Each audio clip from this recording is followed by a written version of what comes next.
A gente está aqui hoje com o Paulo da TP Visas, nosso principal parceiro de aplicação de vistos no Brasil, no Rio de Janeiro. Ele está aqui em Vancouver, passeando, visitando o novo escritório da Melon e, é claro, tirando vistos de quem vai aplicar para visto futuramente, de quem está no meio do plano de educação ou quem realmente está começando ainda o seu plano. Exato. Primeiramente, obrigado, Letícia, por essa oportunidade. Te parabenizar, ver teu crescimento é muito bom. A gente vai fazer agora o terceiro ano de parceria. Isso. Ver a sua evolução. Nossa. Parabéns pelo escritório, super bonito, bem bacana o espaço. E acredito que a ascensão agora vai ser garantida nos próximos meses. Espero. E falando sobre sucesso, realmente são 3 anos de parceria, né? Até esqueço isso. Sim. E em 3 anos, algo bem interessante que ele pode me corrigir, eu acho que a gente nunca teve uma aplicação de vistos negada de um assim, aluno ou casal fazendo a aplicação pela primeira vez, certo? Exato. A gente segue invicto há 3 anos de empresa sem nenhuma aplicação recusada familiar ou de casal. E isso pra gente traz um know-how muito grande no mercado, porque a gente sabe exatamente o que tem, se tiver alguma fragilidade no processo, a gente consegue fazer a corretiva e ter sucesso nessa aplicação. E em casos bem pontuais de recursos que chegaram para nós, não sendo feito por nós, às vezes o aplicante fez por conta própria, e infelizmente por perfil imaculado, isso aí a gente não consegue reverter. Mas a gente nunca tem como falar, olha, esse perfil é ruim ou é bom, a gente tem que analisar para poder formar uma opinião e dar chances de aprovação ou não para o cliente. E alguns desses casos, né, que a gente sabia que o aluno teve o visto negado, ou americano, ou canadense, quando a gente passou para vocês, né? E alguns vocês reverteram ainda, né? Alguns foram revertidos. Porque vai acontecer muito das questões da recusa do processo é talvez por não apresentar a documentação mínima necessária ou informação incorreta no formulário. Então, por isso, assim, a assessoria por trás é muito importante para esse sucesso acontecer. Então, não depende de você ter um perfil bacana, ter um histórico empregatício legal, um histórico acadêmico legal, ter o plano educacional redondinho, se na hora da aplicação você cometer esse erro. Então, você deixa todo o processo imacular com a interpretação do oficial. Exato, falha alguma parte. É por isso que a gente sempre recomenda aplicar para o visto com alguma empresa especializada. A gente sempre recomenda a TP Visas, que é o nosso principal parceiro. A gente tem realmente um sucesso muito grande na aplicação dos nossos alunos que estão aqui, que estão chegando. Então, assim, o feedback é muito positivo. E eu confio, a gente trabalha há muito tempo. Trabalhei com outras empresas já no começo e não funcionaram tão bem. Então, realmente recomendável. E hoje ele vai tirar as dúvidas que vão ajudar quem está aplicando, porque eu sei que são muitas dúvidas, são muitos detalhes. A gente tenta passar isso nas consultorias, né, durante o Skype educacional, porém ele realmente é a pessoa que trabalha com isso, que tem contato com o consulado, é a pessoa certa para responder as perguntas. Então vamos começar. Vamos lá. O que o aluno precisa para aplicar para um visto de estudo? Bom, essa é a pergunta que chega pra gente basicamente por e-mail todos os dias, por Skype, por WhatsApp. Enfim, assim, a aplicação, basicamente, ela tem uma leitura muito precisa. O aluno tem que cumprir 3 propósitos de análise, que é a capacidade financeira, histórico acadêmico e histórico profissional. Então, esses 3 pilares, ele tem que estar alinhado para deixar uma aplicação homogênea.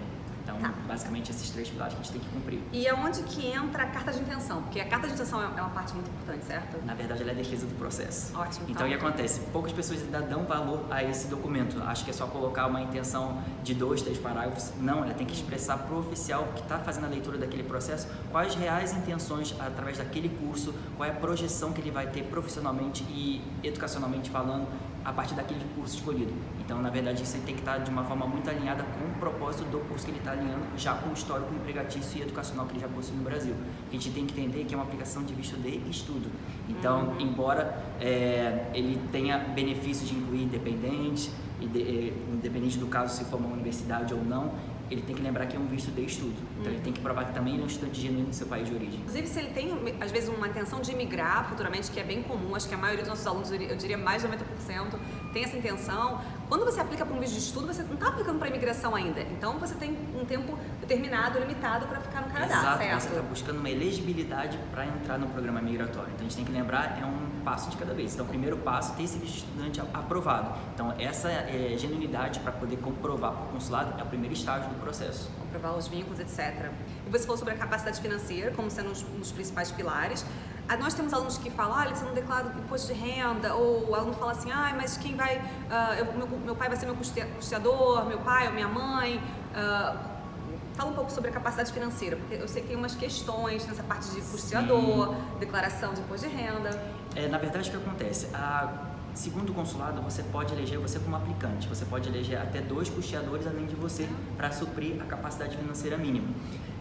O que acontece? A gente tem trabalhado numa linha tênue, porque quando a gente elege uma pessoa que não é de primeiro grau, por exemplo, pai, mãe, irmão, esposo, esses são os vínculos ideais para esse aplicante. Por quê? Quando a gente elege um sogro, uma sogra, por exemplo, já corta aquele vínculo direto. A gente vai para o segundo grau de parentesco. Então, o oficial pode não interpretar com bons olhos esse custeio através de uma pessoa que não tem tanto vínculo afetivo com você.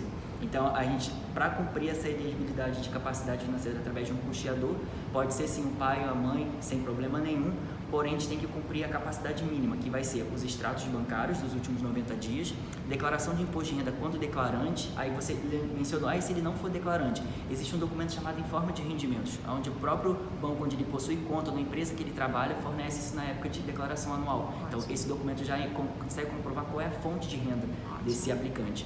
E além disso, as pessoas muito perguntam quais são as formas de eu apresentar. Tem que ser somente extrato em conta corrente? Não. A gente pode apresentar através de conta poupança, através de investimento, desde que seja de resgate imediato. Somente previdência privada que não é aceita pela imigração. Por quê? Quando você faz um resgate desse valor, você perde mais do que 50%. Então, o consulado não acredita que você vai perder essa rentabilidade para suprir aquela urgência, para suprir aquela capacidade financeira em caso de alguma emergência do estudante aqui no exterior. Certo. E quando você mencionou também essa parte da sogra, do sogro, eu lembrei que quando o aluno ele é solteiro, não tem filhos, é muito comum o aluno colocar o pai ou a mãe. E quando ele tem casado e tem 2 filhos ou 3 filhos? Essa é uma pergunta bastante relevante, porque acontece. Vamos criar 2 cenários. A gente tem um estudante de 23 anos a 25 anos, tendo pai custeando. Ok. Agora a gente tem um casal de 35, 38 anos, já com uma vida estruturada, uma vida profissional já há mais de 10 anos de experiência e elegendo um pai ou uma mãe para custear toda essa família. Qual é o peso dessas 2 medidas? Essa pessoa que tem aqui, ela está iniciando a carreira dela. É diferente dessa pessoa que já tem uma estrutura. Então, a gente sempre recomenda que esse casal tenha como comprovar parte do valor através do custeio de uma conta poupança que seja de conjunta, né? Ou em nome de um dos dois, ou do estudante principal ou do dependente direto. E aí sim pode colocar um pai ou uma mãe para poder complementar a renda, mas não 100%, pode ser não bem interpretado, como a gente já teve um caso de recusa justamente por esse teor.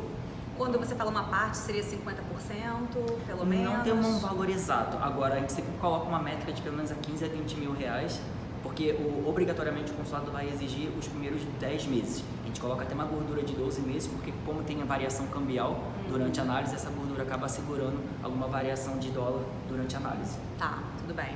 Ótimo, excelente explicação. O que acontece quando o aluno não atende um requisito? Pode ser o financeiro, ou o vínculo com o Brasil, ou está desempregado. Como é que funciona isso a gente vai analisar o perfil do cliente. Então, hoje é muito comum a situação econômica do Brasil, algumas pessoas estarem trabalhando por conta própria, muitas das vezes através de MEI, microempreendedor individual, que é completamente possível, porque ele vai até conseguindo formalizar o vínculo dele, emitindo nota fiscal. Então, dependendo do perfil, a gente vai ter que trabalhar talvez com um pouco de prazo, planejamento, porque às vezes o cliente cobre todos os requisitos, mas não tem a documentação mínima exigida. Então, a gente vai ter que trabalhar com prazo para aí sim ele ter a documentação fechar essa lacuna, porque aí a gente vai ter uma sensibilidade no processo quando a gente deixa uma lacuna aberta. Ou a gente cobre o risco de ter um visto recusado que a gente já está trabalhando com prevenção, que já sabe que tem uma sensibilidade, ou a gente fazer a corretiva e ter uma chance maior de aprovação. Certo. Então é nessa leitura que a gente acaba trabalhando nesses casos. E se ele no caso, estou realmente desempregado, há 4 meses? Há 4 meses está ok. Até 6 meses é interessante ele fazer ele está fazendo esse planejamento para vir estudar no exterior. Então isso ainda não é uma sensibilidade no processo. Passou de 6 meses a 1 ano, aí sim, porque ele não consegue comprovar quais relações que ele tem fortes com o Brasil. Então ele já está fora do mercado de trabalho há 6 meses ou vida acadêmica. Entendi. Porque também se ele está fora do mercado do trabalho, mas ainda está fazendo uma faculdade, uma pós, então ele já existe um vínculo acadêmico. Ótimo. Então isso já fortalece o processo. Tá. Uma pergunta que não está aqui, mas é que eu lembrei agora, que tem muitos alunos que falam assim, eu estou namorando, ou eu moro com a minha namorada, ou tenho uma relação de 10 anos, mas eu não sou casado. Posso incluir a minha namorada, o meu acompanhante como law partner, né? Ele vai ter um visto de trabalho, que geralmente, geralmente não, o marido ou a esposa sempre, né, tem esse benefício de acompanhar com o Open Work Permit. E se for só um namorado ou uma namorada? Exato, o que acontece? Isso a gente também é uma pergunta bastante pontual que a gente recebe quase que diariamente. Quando a gente tem um casal, se eles existe uma coabitação entre eles, eu falo, se eles moram juntos, têm correspondência no mesmo endereço, completamente tranquilo. Ele só vai precisar fazer uma formalização que essa união existe para o governo, que seria através ou de uma certidão de casamento ou de uma união estável. Porém, quando é um casamento ou uma união estável muito próxima da aplicação, que vai sair na certidão a data, Exato. eles vão precisar comprovar obrigatoriamente que essa coabitação existe, é a elegibilidade para esse processo.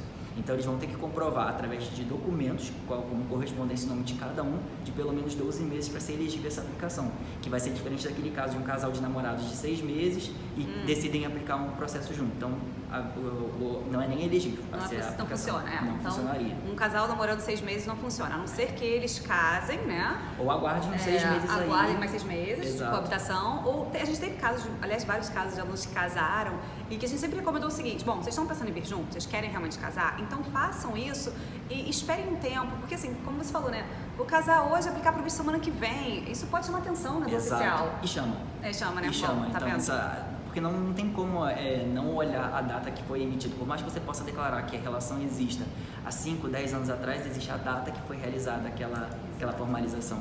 Então isso é algo que é inquestionável. Tem que Certo. E mesmo que o pessoal fala assim, vi no YouTube que teve um caso de uma pessoa que conseguiu, gente, às vezes é um que conseguiu, 2, mas não é todo mundo. Mas eles também estão falando talvez de um vídeo que foi postado há 5, 6 anos Pois é. atrás. A imigração está um pouco mais rígida, de uns 2 anos para cá. A gente tem acompanhado essa alteração contínua, né? Antes era uma alteração anual ou a cada 2 anos e agora praticamente a cada 3 meses a gente já está tendo um update do consulado. Eles estão ficando mais... Eu lembro até que bem no começo também, os alunos, eles tinham o valor mínimo e estava ok. Hoje em dia não é recomendável ter valor mínimo.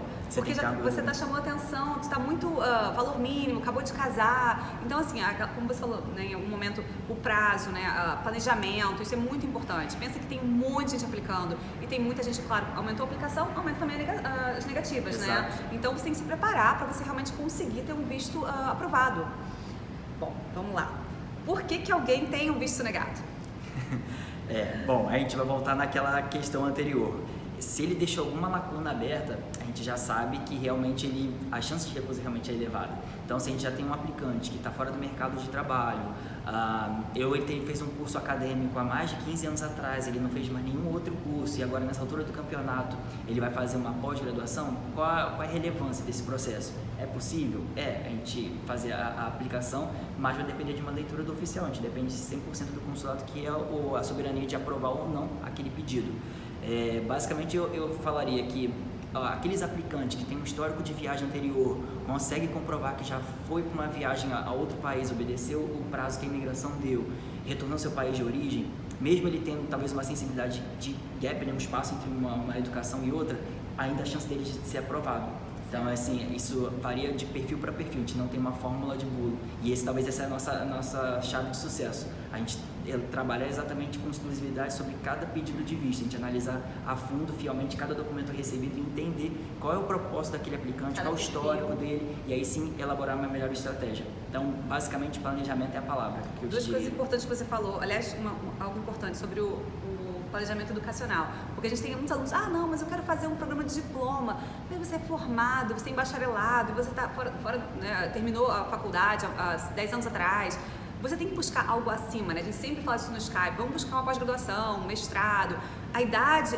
e o tempo fora, né, após a formação. Porque tem muito aluno que fala assim, não, eu quero um programa de certificado, um programa de diploma, um vocacional. A idade e esse tempo, né, de experiência profissional, depois da formação acadêmica, pós a formação acadêmica, é muito importante, né? Eu concordo com você. Exato, ele tem que, na verdade, ele tem uma projeção acadêmica. Então, se ele já é formado um bacharelado no Brasil, não faz sentido ele dar um passo atrás. Embora o diploma no Canadá ele é bem visto como uma entrada no mercado de trabalho, a gente é um curso abaixo ainda da graduação. Exato. Então não vai fazer sentido ele dar um passo atrás. E a gente já teve caso do próprio oficial entrar em contato conosco, porque a pessoa ela era formada em marketing no Brasil e elegeu um diploma de marketing. Nossa, ela, além de ser um curso abaixo, ela estava elegendo... Mais do mesmo, né? Exato, na mesma área. Então, se fosse talvez uma outra área, um outro foco, talvez se fosse na área de RH ou na área de planejamento de negócio, alguma coisa um pouco mais elaborada, dentro ainda da área de marketing, poderia ser acatado. A questão é que ela teve que reformular o planejamento dela, eles deram um prazo de 30 dias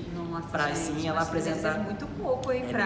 Porque as faculdades às vezes demoram 4 a 6 semanas para... Exato. Então, assim, a gente conseguiu reverter, ela teve sucesso, que ela conseguiu ter esse aporte, porque a irmã dela morava aqui no Canadá, conseguiu direto na universidade acelerou, apresentou a carta oficial do consulado, mas o risco é elevado. A gente elegeu um curso que não condiz com o teu histórico empregatício educacional ou não apresenta nenhuma evolução.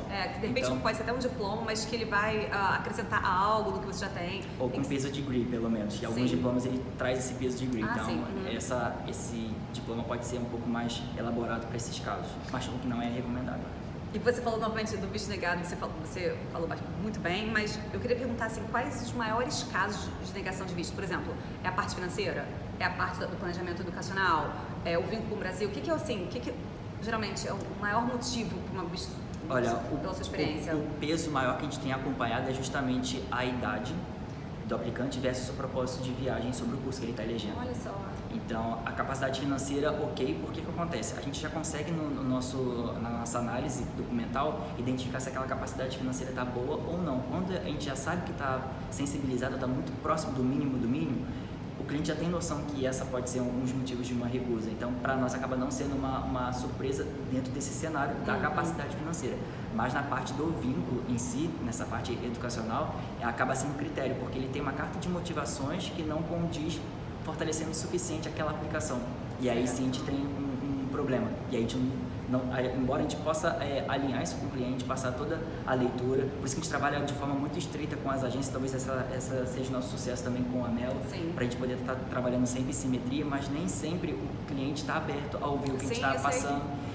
E a agência também não, e aí a gente fica um pouco na saia justa e a gente tem que contar com a sorte em alguns casos. A gente tenta, durante a consulta, a gente sempre insiste no que a gente considera melhor para o aluno, né? Porque tem a parte, eu quero esse programa versus o melhor programa para o aluno realmente, não só em carreira, como aplicação de vistos, né? Então, porque você tem que pensar em tudo, né? No total mesmo, no combo. É no macro. É no macro. Bom, quais são os conselhos que você pode oferecer para quem vai aplicar para um visto de estudo? Eu acho que tem muita informação interessante aqui, mas assim, vamos pensar, tem muitos alunos nossos que estão começando a aplicação, estão aguardando a LOA das faculdades, ou até mesmo a offer, ou que estão começando o plano educacional. Então, o que você pode oferecer de conselhos para esses alunos? Ou um conselho importante? Eu diria 2, na verdade. O primeiro é a gente trabalhar com o tempo. Porque com prazo a gente consegue trabalhar o intake que vocês vão conseguir oferecer sobre a parte educacional, que são 3 ou 4, acredito, anualmente, quando é um curso de acadêmico, os acadêmicos são janeiro, maio, setembro são os mais comuns. Então, prazo, melhor coisa, porque se a gente apontar alguma sensibilidade, a gente tem tempo de trabalhar para ter uma corretiva antes da aplicação do processo. E o plano educacional, tem que fazer um plano educacional bem elaborado, então entre em contato com a equipe da Melo para estruturar um melhor planejamento, qualquer apoio por trás, a gente pode estar trabalhando em simetria entre a Trip Visas e a própria Melo, que a gente acaba trabalhando no mesmo ponto para poder elaborar um cronograma saudável, para não ficar ou um prazo muito apertado, porque às vezes eu entendo que às vezes eu tenho um intake já começando em maio, a gente está em março, a gente tem que contar com o prazo que o consulado tem de 8 até 11 semanas em alguns casos de análise. Então, tudo isso depende de prazo. Então, por isso que eu falo, a palavra-chave nesse caso é planejamento. Sem dúvida. A gente tem que ter planejamento e prazo para poder estar trabalhando em cima de possíveis sensibilidades corretivas e aí sim ter sucesso nessa aplicação. Aliás, falando sobre prazos em relação à faculdade nos programas acadêmicos, que são nos colleges ou universidades públicas, a gente recomenda 6 meses pelo menos, porque são, como você falou, 8 semanas, pode às vezes época de Natal, 12 semanas. Exato. A gente teve aluno que esperou 16 semanas. Não foi, acho que foi ano retrasado. Então, o visto pode demorar 2 meses, 3 meses, e a análise da faculdade pode demorar 4 semanas, 6 semanas, dependendo da faculdade, dependendo do programa, dependendo do momento que eles estão recebendo as aplicações, que eles têm um volume muito grande, e aí eles demoram um pouco mais. Então, assim, pelo menos, 6 meses, a gente diria. Claro, se o aluno puder antes do que isso, melhor ainda, né? 8 meses antes, né? Pelo menos começar a aplicação na faculdade, não a aplicação do visto, né? Que a aplicação do visto, 6 meses, não é isso? Exato. Se bem que, assim, é um composite bastante volumoso de documentos. Então, assim, para não ficar uma coisa muito estressante de ter um curto prazo de um mês e meio para poder organizar toda a documentação, ele pode ir mandando esses documentos aos poucos para a gente, a gente vai sinalizando o que já está ok, o que está em pendência, o que a gente vai precisar para a época da aplicação. Então, isso para a gente é crucial para a gente poder ter uma aplicação saudável, sem estresse, porque é um acúmulo de ansiedade. Primeiro é decidir qual é o programa, depois ser aceito pela instituição, se precisar do teste de inglês. E aí, quando eu chego nesse grau de ansiedade, vamos aplicar o processo. Então, a gente tem que trabalhar com um pouco de prazo e para não ser estressante, seria esse meu conselho. Aliás, a gente sempre faz o seguinte também, né? Quando a gente faz a consulta educacional, quando o aluno tem muita dúvidas em relação a financeiro, eu não estou casado, tenho que casar, a gente já manda para vocês, né? E para tirar algumas dúvidas e já se organizar para a aplicação de visto lá na frente. Quando o aluno recebe a offer, a gente já fala assim, bom, você recebeu a oferta, você vai fazer o pagamento, entre em contato já com a TripVisas para organizar os documentos, que são muitos. Tem que fazer biometria, exame médico, tem a consulta médica, um médico credenciado. Então são tantos detalhes que a gente já, lá no meio do caminho educacional, né, quando o aluno já escolheu o programa, ele vai estar aplicando para a faculdade, está esperando as cartas, a gente já fala, entre em contato com a TripVisas, resolve, organiza os documentos para quando chegar a sua LOA, você vai aplicar para o visto, manda para o Paulo somente a LOA. E a gente até tem mandado, né, para você, para o aluno, olha, recebemos a LOA do aluno, pode seguir em frente. Sim. Muito mais fácil, né? E foi até bom você lembrar essa questão da biometria, porque algumas pessoas estão em regionais diferentes. A gente só tem 5 escritórios autorizados para coleta de biometria. Então, se a gente tem uma pessoa que está no Nordeste, ela vai ter só a unidade de Recife. Se tem uma pessoa que está em São Paulo, só tem uma clínica conveniada para todo o estado. Nossa, olha. Então, assim, a gente tem algumas nuances que a gente tem que trabalhar realmente com prazo para o estudante se programar. Talvez vai ter que precisar de comprar uma passagem aérea, então isso impacta em preço também para ele poder conseguir uma boa tarifa. Então, por isso que o planejamento para a gente nesse caso é bastante crucial. Muito importante. Para terminar, uma pergunta super importante sobre mudança de status. Por que não é recomendável? Aliás, antes de perguntar isso, é muito comum o aluno, quando ele vem aqui até 6 meses, ele pode aplicar para um ETA ou um visto de turismo, que é rápido, é uma aplicação rápida, né? Sim. Ele chega aqui, ele pode estudar inglês até 24 semanas, não tem problema algum. O que tem acontecido? Tem muitos alunos que querem fazer esse caminho porque é mais rápido, aí chegam aqui e querem fazer a mudança de status, que é diferente de extensão, que o Paulo vai explicar. Por que não é recomendável fazer mudança de status dentro do Canadá? Bom, essa prática era muito comum há 1 ano e meio atrás, 2 anos atrás, porque você teria que, basicamente, o estudante teria que ir com o Composite, pessoalmente fazer a aplicação na border, que seria na fronteira entre Canadá e Estados Unidos.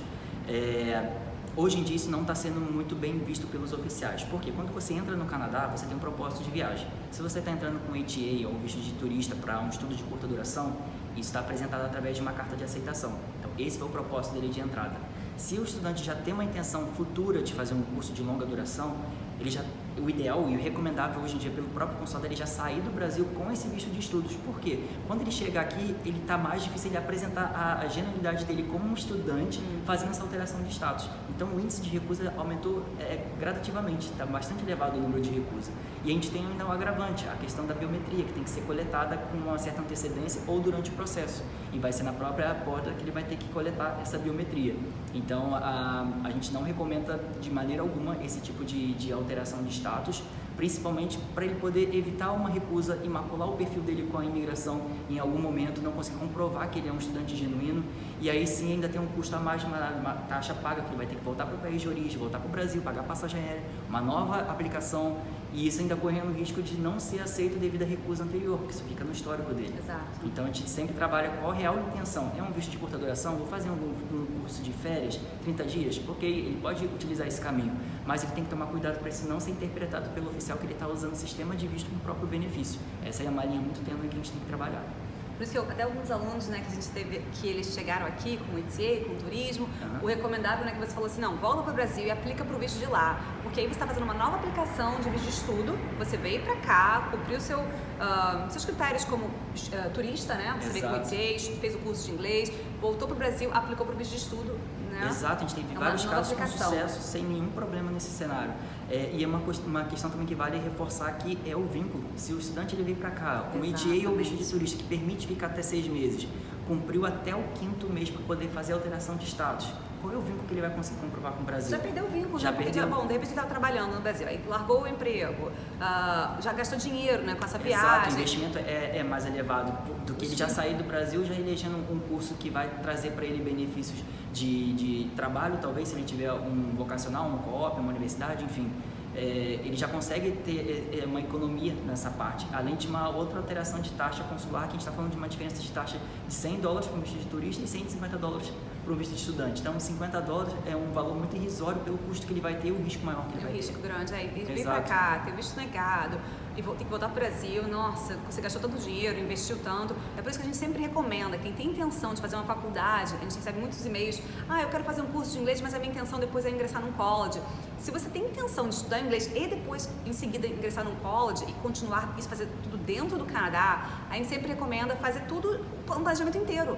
Então a gente vai mandar para você o orçamento de acordo com o inglês, depois da consulta, claro, a gente faz a consulta, descobre qual é o college que você quer fazer, o programa, porque de acordo com o programa a gente tem como calcular quantos meses de inglês você vai precisar. Você vai aplicar para o seu visto com 2 cartas, que é a sua LOA do curso de inglês, do Pathway, do program, e a sua letter of offer, a sua conditional letter da faculdade. Então, quando o Paulo for aplicar para o seu visto, você tem 2 cartas, né? Então, exato. Ele já vai sair. Ele vai fazer uma extensão que é completamente legível, que é mais muito tranquilo, fácil, mais né? suave. E a chance de recusa é extremamente baixa. Poderia falar até quase nula, porque quem faz essa extensão é o próprio college, eles auxiliam nessa parte. Exatamente, então, eles auxiliam mesmo. Só vai ter até um vale complementar aqui, quem sai do Brasil com o programa PEFO, é um programa familiar que tem dependentes, o nosso parceiro aqui no Canadá, que é responsável para fazer essa extensão de visto, os advogados de imigração, a gente vai fazer essa explicação, como é que ele vai ser o próximo passo dele, então ele vai estar muito bem assessorado para poder dar continuidade a essa aplicação futura, então isso é bastante transparente nessa parte. Então, a extensão de visto é mais fácil, mudança de status não é recomendável, cada vez está mais difícil, mais agora com biometria, como ele explicou. E é isso, gente. Muitíssimo obrigada. Sempre bom encontrar com ele. Eu aprendo tanto. Eu aprendo, ajudo os alunos, você ajuda os nossos alunos. Troca de experiência. Eu que agradeço mais uma vez pela oportunidade e parabéns pelo escritório, pelo sucesso que a Mela está tendo. E é muito bom estar participando disso diretamente. Muito obrigada e até a próxima. Ele vai para o Brasil daqui a pouco, ele está indo para o Brasil em 2 dias. Sim. Mas ele volta para o Canadá ainda e quando ele voltar a próxima vez a gente vai tirar outras novas dúvidas. Até mais, gente. Até a próxima. Até, um abraço. Tchau, tchau.